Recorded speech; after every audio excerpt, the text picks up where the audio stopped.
রাজ্যে জাল পাসপোর্ট চক্রের তদন্তে চাঞ্চল্যকর তথ্য। ৭৩ জন বাংলাদেশি ভারতীয় পাসপোর্ট পেয়েছে।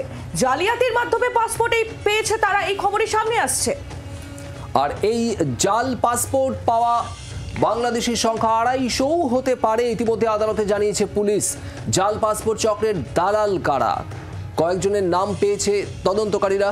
গতকাল রাতভর তল্লাশি চলে।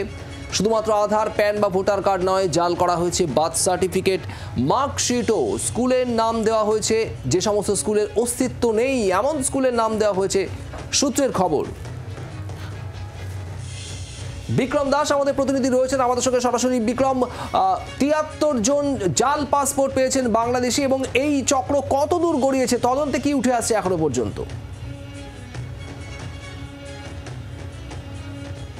দেখো, পাসপোর্ট জালিয়াতি চক্রে এখনো পর্যন্ত ৪ জনকে পুলিশ গ্রেফতার করেছে, যার মধ্যে একাধিক পোস্ট অফিস কর্মী পর্যন্ত রয়েছে। আমরা এমনটাই জানতে পাচ্ছি। গতকালও দীপঙ্কর দাস নামে এক ব্যক্তিকে পণ্যশ্রী এলাকা থেকে গ্রেফতার করা হয়েছে, এমনটাই পুলিশ সূত্রে জানা যাচ্ছে। এবং এই ৪ জনকে জিজ্ঞাসাবাদ করে মূলত তদন্তকারীরা যেটা এই মুহূর্তে জানতে চাইছে যে কতজন বাংলাদেশিকে এরকমভাবেই ভুয়ো নথি দিয়ে পাসপোর্ট তৈরি করে দেওয়া হয়েছে, এবং তাদের তালিকা, তাদের নাম, তাদের পরিচয়, এই সংক্রান্ত বিষয় কিন্তু জানতে চাওয়া যেরকম একদিকে হচ্ছে, অপরদিকে কারা কারা এই চক্রের সঙ্গে আরও জড়িত রয়েছে, কারা এই চক্রের নেপথ্যে রয়েছে, তাও কিন্তু জানতে চাওয়া হচ্ছে। অত্যন্ত গুরুত্বপূর্ণভাবে আমরা জানি যে গতকাল যখন এক অভিযুক্তকে আদালতে পেশ করা হয়, সেখানে কিন্তু সরকারি আইনজীবীর তরফ থেকেই সরকারিভাবে যেটা আদালতে দাবি করা হয় যে তারা তদন্ত করতে গিয়ে এখনো পর্যন্ত ৭৩ জনের এরকম পাসপোর্ট করে দেওয়া হয়েছে জাল নথি দিয়ে, যারা কিনা বাংলাদেশি, এমনটাই তদন্তে উঠে এসছে। এই সাবমিশন কিন্তু খোদ সরকারি আইনজীবী করছে।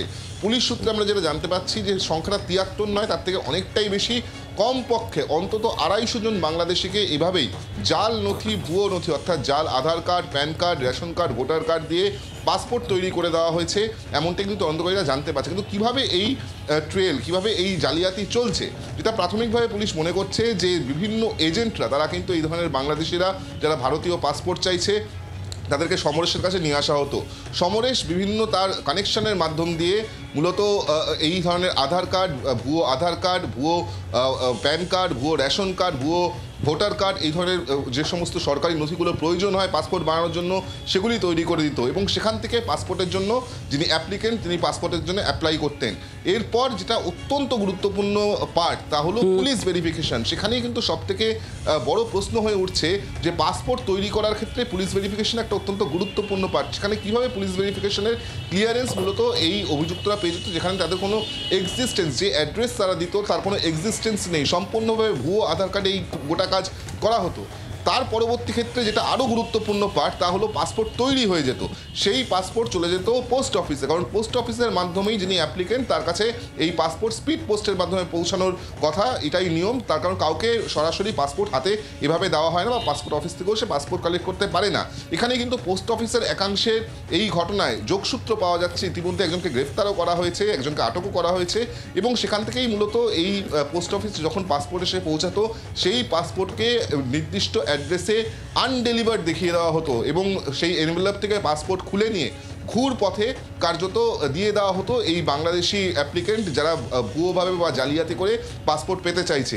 ঠিক এভাবেই কিন্তু এখনো পর্যন্ত অন্তত ২৫০ জনকে ভারতীয় পাসপোর্ট করে দেওয়া হয়েছে, যাদের মধ্যে অনেকেই ইতিমধ্যেই ভিসা নিয়ে ইউরোপ চলে গেছেন, এমনটাই কিন্তু আমরা জানতে পাচ্ছি। সেক্ষেত্রে কাদের কাদের এই পাসপোর্ট করে দেওয়া হয়েছে, কারা কারা এই মুহূর্তে দেশে রয়েছে, কারা কারা এই পাসপোর্টের সাহায্যে বিদেশে চলে গিয়েছে, সেই সমস্ত তালিকা তৈরি করা হচ্ছে। কারণ অবশ্যই এটা অত্যন্ত উদ্বেগের বিষয়, যেখানে শুধুমাত্র আধার কার্ড, রেশন কার্ড, ভোটার কার্ডই জালিয়াতি করা হচ্ছে, ভুয়ো বানানো হচ্ছে তা নয়, তার সঙ্গে সঙ্গে বার্থ সার্টিফিকেট পর্যন্ত ভুয়ো তৈরি করা হচ্ছে।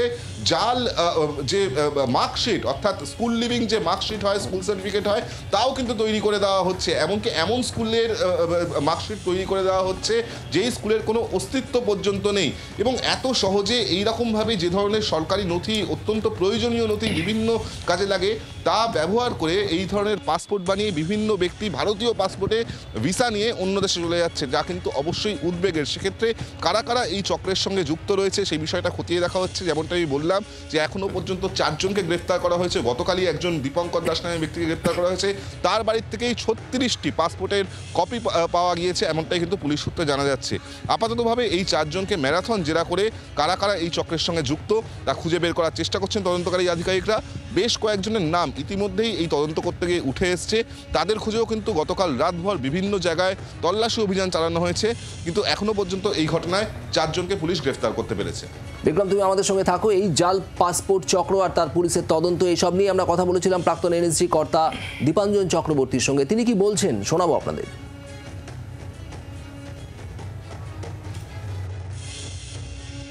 পাসপোর্ট ভেরিফিকেশন, পাসপোর্টের যদি আপনি পুরো প্রসেসটা দেখেন, সেখানে সব থেকে ইম্পর্টেন্ট হচ্ছে যেটা পুলিশ ভেরিফিকেশন। এবং এটা শুধু বাংলা বলে নয়, সারা ভারতবর্ষে, আমার ব্যক্তিগত অভিজ্ঞতাও রয়েছে, ভারতবর্ষের যে কোনো স্টেটে যে পুলিশ অফিসাররা এই পাসপোর্ট ভেরিফিকেশনটা করেন, এই জাতীয় যে পুলিশের লোকরা, তারা অধিকাংশ জায়গাতেই দুর্নীতি পরায়ণ। তারা 500-1000 টাকার জন্য ভেরিফিকেশন না করে আপনি টাকা দিয়ে দিলেই সেটাতে ওকে করে দেয়।